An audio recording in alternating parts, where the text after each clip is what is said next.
Ouais, je voulais pas en parler les gars, mais il faut que j'en parle, forcément vous connaissez. Tout indique que Mbappé tirera les pénaltys cette saison au Real Madrid. Et il y a d'autres sources qui l'ont précisé comme quoi Kylian Mbappé sera bel et bien le tireur de pénalty. Alors je sais qu'il y en a certains qui vont beaucoup réagir dans l'émotion parce qu'ils apprécient réellement un joueur.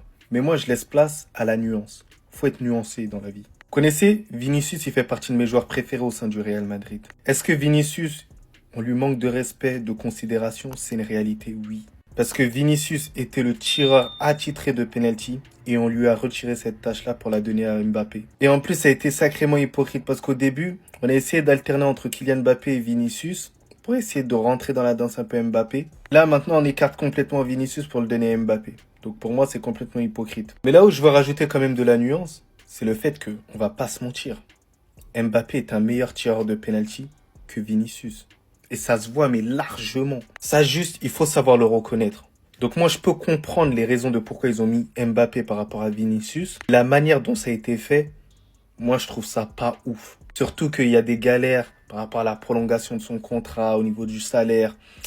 Et tu lui rajoutes ça, bah ça l'aide pas aussi mentalement. Et pour moi, on doit aider Vinicius à se rétablir quand même mentalement. Il nous a fait kiffer pendant des années. Et là, il faut qu'on soit réellement derrière lui.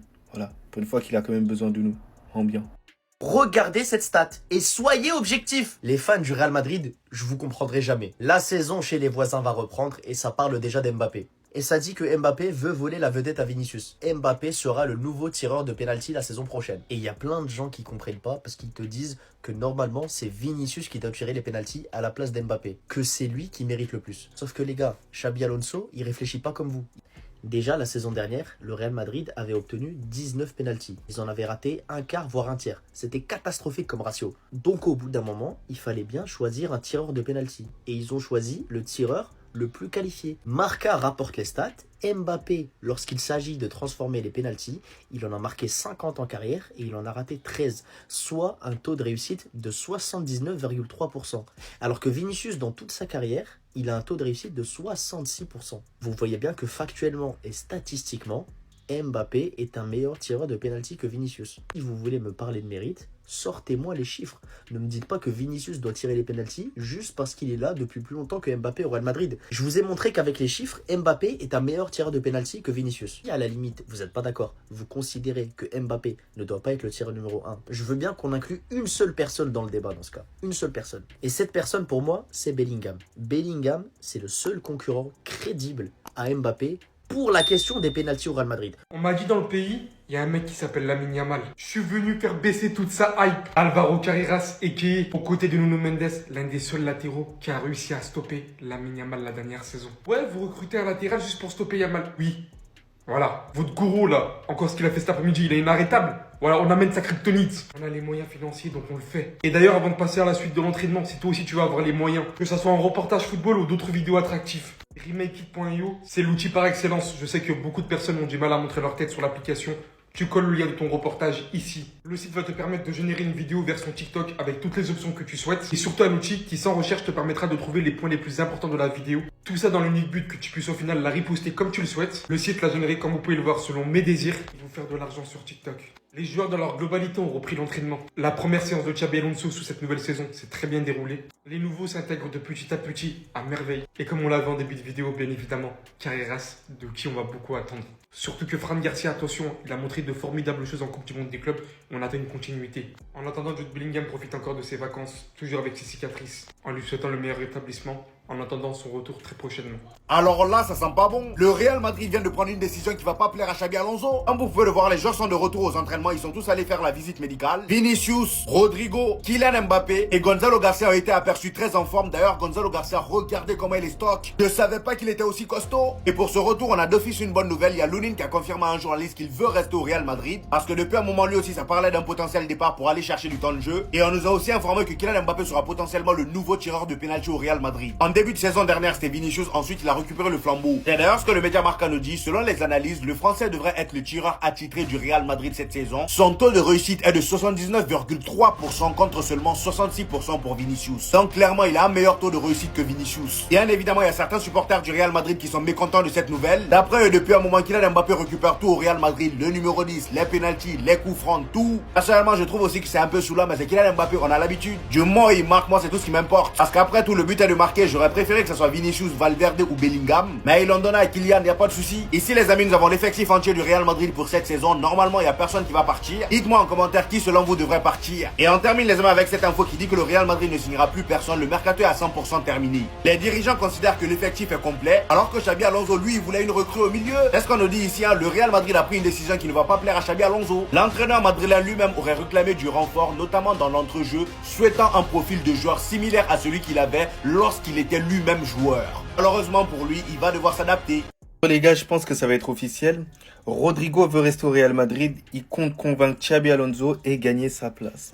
Alors les gars, je vous cache pas, ça fait plaisir. Ça fait plaisir que Rodrigo ait le même état d'esprit que j'avais depuis un certain temps. Parce que depuis le début, j'avais dit quoi? J'avais dit que Rodrigo, s'il veut rester au Real Madrid, va falloir se battre et va falloir qu'il accepte la concurrence. Parce que ces dernières années, il a manqué d'exigence à certains moments. Manque de régularité. Pour moi, et ça reste mon humble avis, un joueur de son standing doit automatiquement dépasser 10 buts dans la saison en championnat. C'est quand même le minimum. Que oui, le mercato l'a mis une claque. Parce que 90 millions, voire plus pour certains, plus de 100 millions d'euros, bah Rodrigo, il les mérite pas, faut se le dire, faut dire les termes. Rodrigo, si tu regardes toutes les saisons qu'il a fait au sein du Real Madrid, c'est des éclats de génie à certains moments. Mais sur toute une saison, c'est pas suffisant. C'est pour ça que j'ai pas peur de le dire. Il y en a certains qui diront qu'il est sous-coté, tout ça. Moi, je vous dis que certains le surcotent. C'est moi qui vous le dis. Rodrigo a le potentiel d'avoir un ballon d'or, d'avoir quoi que ce soit. Mais 90 millions le mettre actuellement sur Rodrigo, mais les gars, c'est une bêtise, mais monumentale. C'est une bêtise monumentale parce que si tu mets de l'argent pour un joueur, pour moi, c'est par rapport à ce qu'il a prouvé. C'est pas par rapport à un potentiel.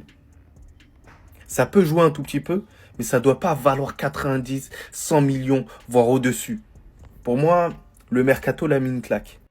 Alors qu'absolument tout indiquait que Rodrigo allait quitter les merengues cet été, eh bien le Brésilien a changé d'avis. Tout d'abord frustré par son rôle sous les ordres de Carlo Ancelotti, l'international brésilien a ensuite été peu utilisé par le nouveau coach Xabi Alonso lors de la Coupe du Monde des clubs, une situation qui avait entraîné de grosses incertitudes autour de l'ailier de 24 ans, mais présent ce lundi lors de la reprise du Real Madrid, l'ex-prodige de Santos aurait pris une décision concernant son futur, et c'est le quotidien AS qui nous l'apprend, il souhaite rester au Real Madrid et se battre afin de convaincre Xabi Alonso qu'il a non seulement le niveau pour rester au Real Madrid, mais aussi qu'il a du caractère face à la concurrence. Un choix qui va forcément impacter son futur international, puisque si d'aventure Rodrigo ne joue quasiment pas de la saison avec le Real Madrid, cela va fortement diminuer ses chances pour aller à la Coupe du Monde avec le Brésil l'été prochain. Et donc que faire de la décision des dirigeants du Real, qui n'ont jamais considéré Rodrigo comme un indésirable, mais qui étaient ouverts à une vente cet été? Le club demandait par contre 90 millions pour pouvoir le lâcher, ce qui a refroidi énormément de ses prétendants, notamment du côté d'Arsenal, ce qui fait donc que le vice-champion d'Espagne n'a eu aucune proposition sérieuse pour son joueur, hormis celle de Tottenham que Rodrigo a immédiatement refusé, ce qui pourrait aussi expliquer en quelque sorte le revirement du joueur. Face donc à la rude concurrence qu'il va y avoir en attaque au Real Madrid cette saison, Rodrigo va devoir s'armer de patience, mais surtout montrer ce fameux caractère s'il souhaite regagner sa place sur le terrain au Real Madrid et surtout ne pas sortir de la sélection à un an de la Coupe du Monde. Lumière rouge parce que je suis très énervé. On vient d'apprendre que selon pas mal de sources dont Marca,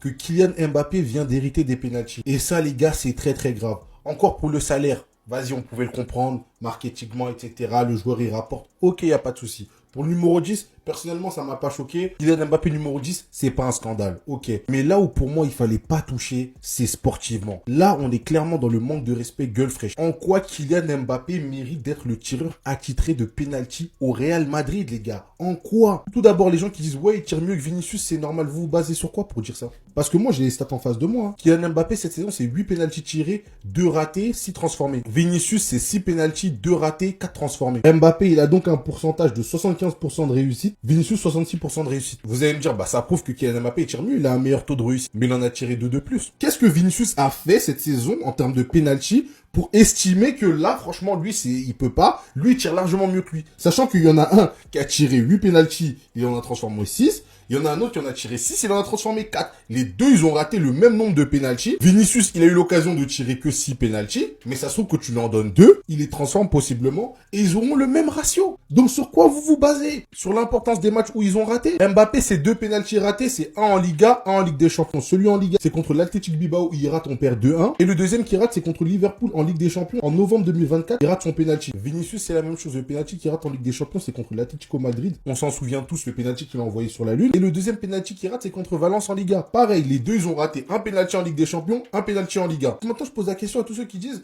ouais, on n'a pas donné les pénaltys à Mbappé, c'est lui qui les a pris parce qu'il a été plus performant dans l'exercice. Je vous pose cette question. Pour 2 pénaltys ratés au cours d'une saison, ça justifie le fait, c'est bon, toi, t'es plus le tireur numéro 1, c'est Kylian Mbappé qui doit l'être. Pour 2 pénaltys ratés, arrêtez de faire les hypocrites. C'était ce que vous vouliez. C'était ce que vous vouliez depuis le départ. Vous le prenez clairement pour un, je vais pas dire le mot, mais vous le prenez pour un con, les gars. C'est réel. C'est réel. Économiquement parlant, il va avoir plus que toi. Et sportivement parlant, on va tout lui donner. Et vas-y même, je vais aller dans votre sens. Estimons que Kylian Mbappé est un meilleur tireur de pénalty que Vinicius. Ok. Quand il était au PSG, on sait tous, et lui-même il sait, Neymar est un meilleur tireur de pénalty que lui. C'est un fait, c'est indéniable. Hein. Mais pourquoi Kylian Mbappé estimait qu'il devait tirer devant Neymar? Pourquoi? Sachant que Neymar est un meilleur tireur de pénalty que lui. Vous savez pourquoi il estimait devoir tirer devant Neymar? Parce qu'à ce moment-là, c'était lui qui portait le PSG. C'était lui qui était décisif, c'était lui qui faisait gagner le PSG. Celui qui doit tirer les pénaltys, c'est celui qui le mérite le plus. Bien sûr, celui qui tire le mieux part avec un avantage, mais arrivé à un certain stade, quand c'est des top joueurs comme ça, faut récompenser celui qui mérite de tirer. Et c'est pour ça que Kylian Mbappé estimait à ce moment-là qu'il devait tirer. Pourtant, il y avait Messi, Neymar dans l'effectif, mais c'était lui qui faisait gagner le PSG à ce moment-là. On s'en rappelle, il était juste incroyable. Donc maintenant qu'il arrive dans un club où il y a un joueur qui a prouvé, qui a fait son nid petit à petit, il a suffi d'une mauvaise saison et 2 pénaltys ratés pour que Vinicius perde son statut de numéro 1, perdre les pénaltys. Vous trouvez pas ça gros? En fait, moi, j'aurais préféré. Dites-nous la vérité, les gars. On veut tout donner à Kylian Mbappé. C'est lui la figure de proue. Vinicius devient un lieutenant. Dites-le nous clairement. Comme ça, moi, même si on est fâché, vous avez été honnête. Mais essayez pas de faire des trucs. Oui, il tire mieux. Oui, il tire ceci. C'est pas vrai. C'est pas vrai. À part si vous vous basez sur des choses qui se sont passées avant le Real Madrid. En équipe de France, etc. Vous vous basez sur ça. C'est sur ça que vous vous basez. Mais dans ce cas-là, dites-le. Dites-le. Nous, on veut que ça soit Kylian Mbappé parce qu'il a fait plus de choses, etc.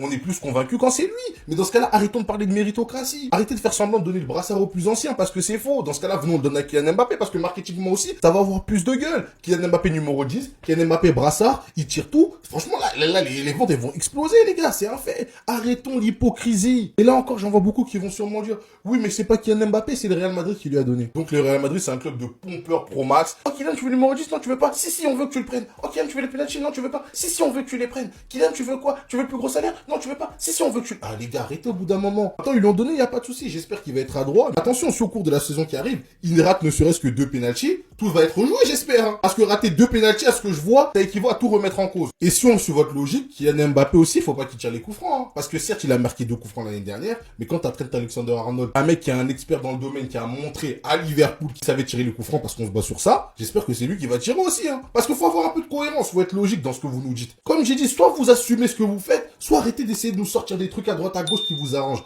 Assumez ce que vous êtes en train de faire.